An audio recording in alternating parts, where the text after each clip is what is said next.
Hey there. If stories about heartbreak, betrayal, and unthinkable secrets pull you in, go ahead and hit that subscribe button. Join our little family of truth tellers. Now let me tell you how one wrong decision destroyed everything I cared about. And the worst part.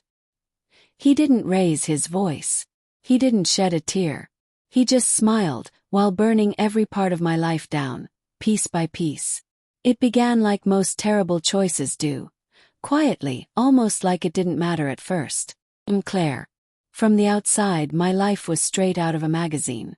A caring husband named Daniel, a small cozy home, a decent job, and my college best friend Jordan. But comfort can feel like a trap. Daniel was the kind of man every woman dreams of. Thoughtful, steady, reliable. He kissed my forehead before work and sent sweet messages at night. But maybe that was the issue. Every day felt like déjà vu. Stuck in place, pretending it was enough. Jordan, though, she was the storm to my calm. Wild, energetic, magnetic. People naturally followed her.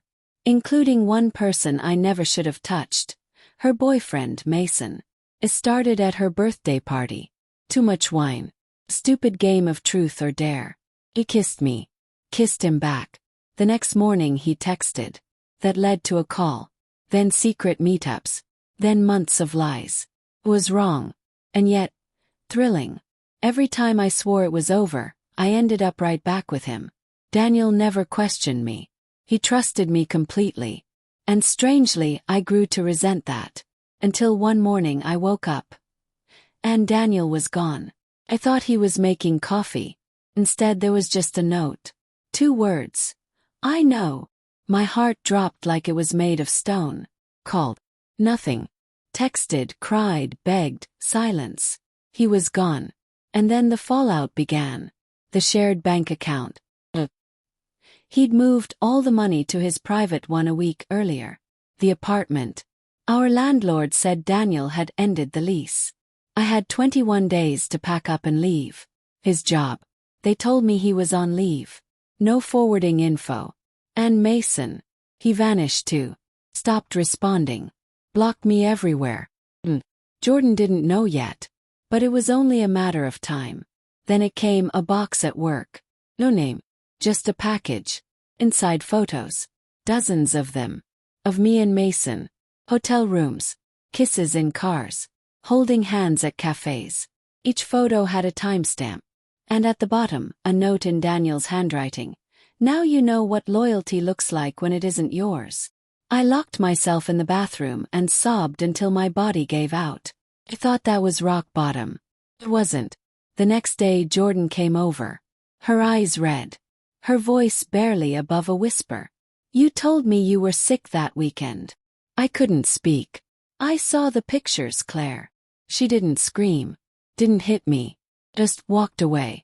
Taking 2 decades of friendship with her. I called Mason again one last time. But a different voice picked up. Not Jordan.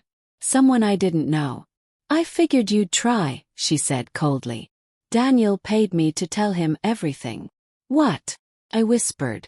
Oh yeah, she said with a bitter laugh. He's been planning this for months. Mason was never loyal. Daniel just made the better offer. I dropped the phone. It shattered on the floor.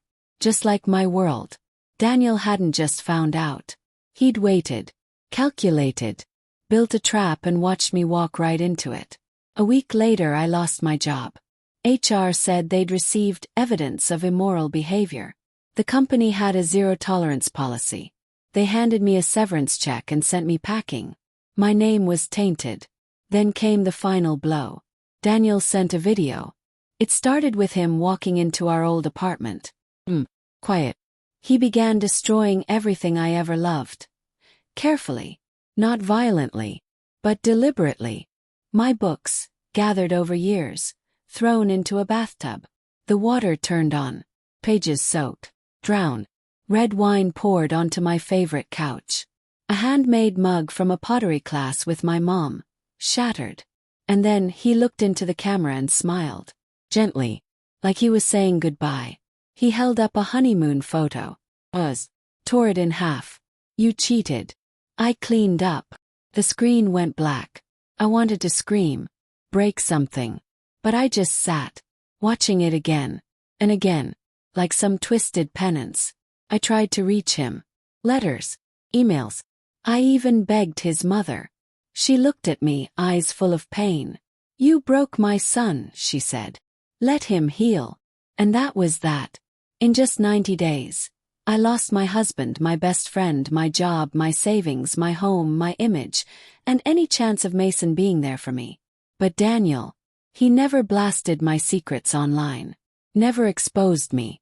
He let my guilt do the work. And it did. Now I live in a tiny apartment. 2 part-time jobs.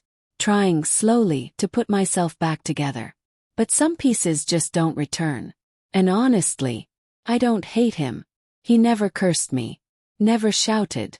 He just made me watch while he erased every memory we built. And somehow, that hurt the most.